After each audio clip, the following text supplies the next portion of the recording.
I had an overactive brain. Like, well, I would be outside my yard, I'd be 5 years old and have a stack of encyclopedias, and I would be reading the encyclopedias, just memorizing information about everything I could, while everyone would be in the front, you know, just playing football and stuff. And I'd come play with us, like, yeah, 1 minute, you know, and stuff like that. And I was a real, just, I don't know, I just had this like incredible hunger for like everything there was to sponge up about everything. Yeah. I got dumber with age. Now I'm just a stupid rock star. But yeah, I was a smart kid.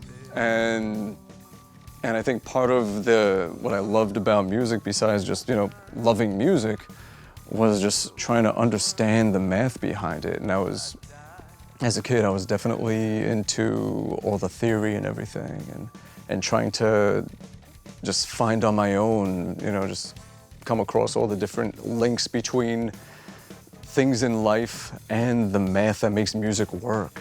And yeah.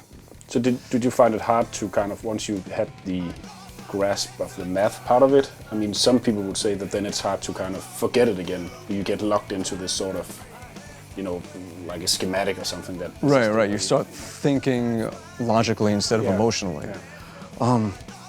Well, I mean, everything just comes with, you know, trying to balance, you know, trying to find the balance between the two, which in the end you realize that the mathematics are in the background and they're not something you should be thinking about. Just use your ears and use your heart, and just everything will fall into place. The math is to maybe decipher and define and explain, you know, in some sort of, you know, definite terms why the heart is going where it's going, you know. But, you know, it's good to know that stuff if you want to look after the fact and say, well, this is why it sounded so nice when it landed on this note against that chord, and, you know.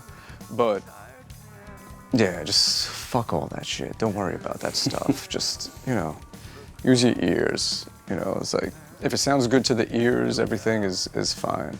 And it doesn't have to be accurate or correct. In fact, the more imperfect it is, the more human it is. And the more real it is. I mean, we are imperfect creatures. We are fucking, you know, I would say we're all just a work in progress, just trying to, you know, yeah, that's all. So, why did you pick up the guitar to begin with? You had one lying around? Well, because I was a really shitty drummer. Yeah. And I wanted to, you know, I heard Kiss, I was 5 years old, I heard the Kiss Alive album. And I was like, that's what I want to do, that right there.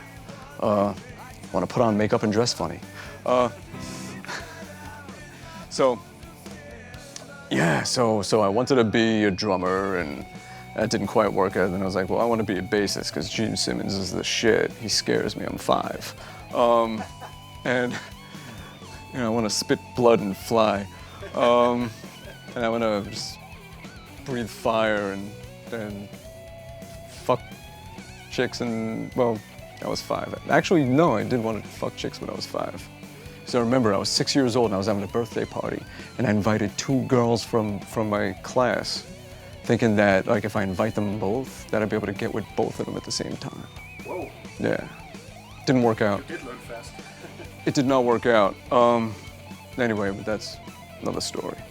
So, yeah, I wanted to be a bassist, but, you know, I was too young. You know, bass strings were like fucking cables, you know, for a 5-year-old. You know, they were thicker than my fingers. So I started on guitar and I stuck with it. My hands can feel again. I'm free. I'm a member of the